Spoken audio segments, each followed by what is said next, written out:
이렇게 해야 되는 것도 지금 학습량이 늘어났는데 문제 뭐냐면 사회까지 해야 됐는데 저 사회를 제가 한번 봤어요. 수능을 한번 보도록 할게요. 저희가 일주일 동안 분석한 결과 중에 수능 정시를 분석한 게 있을 거 아니에요. 그것도 한번 같이 볼게요. 자, 수능 개편안을 보면은 이제 처음에 저 부분을 가지고 이제 대략적으로 전체적으로 봤을 때는 아이들의 학습량에 대한 부분이 좀 줄어들 수 있겠구나 라고 생각을 했어요. 그런데 저거를 세세하게 나눠서 한번 분석을 해봤거든요. 그랬더니 또 그렇지도 않습니다. 이게 무슨 말이냐면 국어 같은 경우 지금 아이들이 뭐 공통과목과 선택과목을 가져가면서 하지만 저거 그냥 하나로 가져간다 칠게요.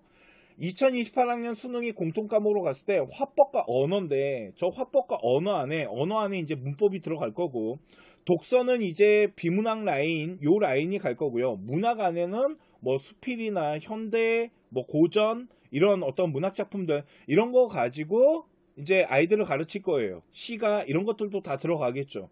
그러면 현재 국어에서 공통 라인으로 넘어오면서 빠진 게 뭐냐면 매체 라인이 빠진 건데, 솔직히 국어 이제 전문가분들이랑 이야기를 해보면 매체 하나 뺐다라 그래가지고 아이들의 학습량이 크게 줄어든다라고 평가가 되질 않아요. 자, 그 이야기는 국어 같은 경우는 현재 진행되고 있는 부분과 새로 발표한 부분에 큰 차이가 없다라는 거예요.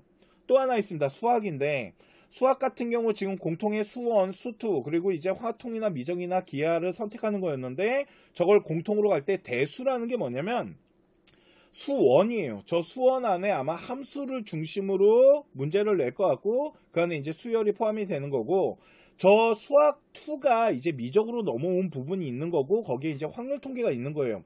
현재 문과 아이들이 시험을 보는 이 수능이 2028학년에 공통 라인으로 묶어 놓은 게 똑같아요. 그러니까 문과 아이들은 학습량에 대한 변화가 없어요. 대신 이과 아이들 같은 경우는 약간 학습량에 대한 부분이 줄어든 건 맞아요. 줄어들었지만 그 학습량과 시험 범위 라인이 많이 줄어든 게 아니에요. 그렇기 때문에 솔직히 그런 큰 차이가 나타날 정도로 뭔가 많이 빼줬다라는 건 아니라는 거죠. 영어는 달라진 게 없습니다. 영어는 이제 지문에 대한 활용 능력과 문제를 어느 정도 난이도로 가져가냐의 문제인 것 같고요.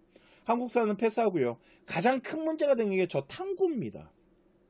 솔직히 지금 2028학년에서 이제는 변별력을 가져가는 것 중에 하나가 탐구가 될 거예요.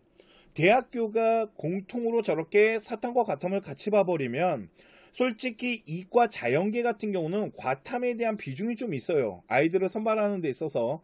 그러다 보니까 과탐에 대한 이런 반영 비율이나 평가에 대한 부분을 아예 낮추지는 못할 건데, 문제는 뭐냐면 이제 이과 아이들이 과학만 하는 게 아니고 저 사회라는 것도 해야 되거든요. 그래서 제가 저 공통사회와 공통과학, 일명 통합과학, 통합사회를 한번 어떤 과목들을 이제 단원별로 한번 분석을 해봤는데, 과학부터 말해드리면 물화생지가 다 들어가 있어요. 물화생지가 다 들어가 있고, 그러면 물화생지가 다 들어가 있으니까 아이들이 시험을 보거나 뭔가 평가를 하는 데 있어서 조금 난이도나 이런 깊이가 지금 현재보다는 그래도 좀 쉬워지지 않을까요? 라고 생각할 수는 있지만 그렇지 않아요. 물투는 모르겠지만 화투는 모르겠지만 원은 다 해야 돼요. 물원, 화원, 생원, 지원 다 해야 됩니다. 왜 그러냐면 공통 안에 단원에 대한 부분이 물화생지 라인 중에 난이도라는 부분을 통해서 아이들의 변별력을 가져갈 때는 지금 물원이나 화원이나 생원이나 지원 안에 있는 수준에 맞춰서 문제 라인이 형성될 확률이 높아요. 그 이야기는 뭐냐면 우리 아이가 현재는 수능을 준비를 할 때 물원과 화원 이렇게 두 개만 준비하면 됐단 말이에요. 그런데 이제는 물원, 화원, 지원, 생원을 다 해야 된다라는 거죠. 그런데 이렇게 해야 되는 것도 지금 학습량이 늘어났는데 문제 뭐냐면 사회까지 해야 됐는데 저 사회를 제가 한번 봤어요.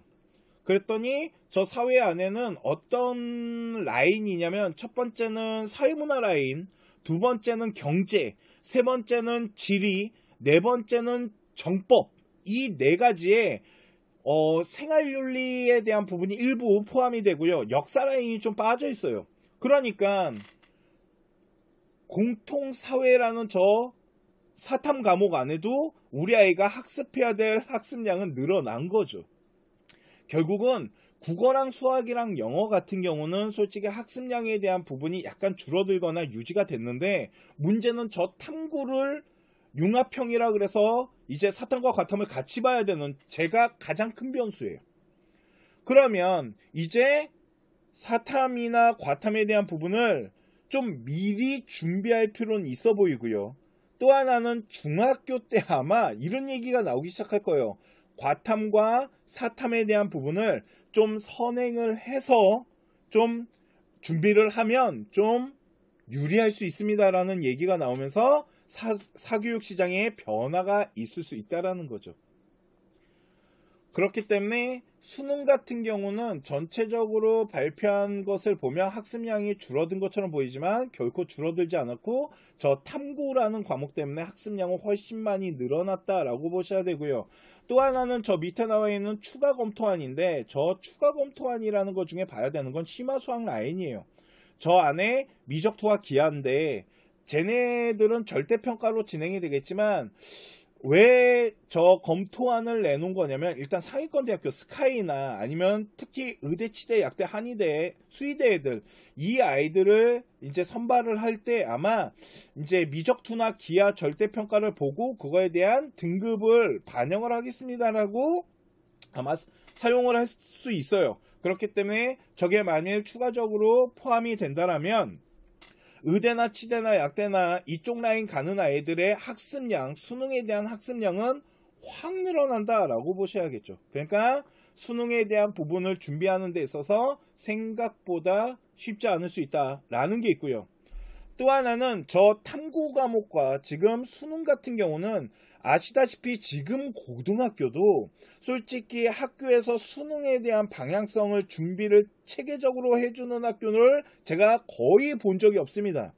근데 만일 고교학점제 라인으로 2028학년이 이제 진행이 되게 돼도 아마 학교에서는 수능을 가르치는 데 있어서는 한계가 있을 거고, 저 탐구 과목이 문제가 되는 것 중에 하나가 뭐냐면, 고교 학점제에서는 전공 학업에 대한 부분을 좀 챙겨가야 되는 부분이 있다 보니까 선택 과목 안에 사회를 집어넣는 게, 자연계 아이들이 사회를 집어넣는 게 한계가 있을 거고요. 또한 문과 아이들이 만약 경상계를 가더라도 과탐에 대한 부분을 집어넣는 건 한계가 있을 겁니다. 그렇기 때문에 탐구 같은 경우는 아예 학교가 아닌 따로 개인적으로 준비해야 되는 시간과 학습량에 대한 계획이 중요해요. 결국은 사교육 시장의 탐구 시장이 커질 겁니다. 이런 부분들이 앞으로 중학교 2학년 1학년 아이들이 맞이해야 될 2028학년 고교학점제다라고 보시면 될 것 같습니다. 이해가 가시죠?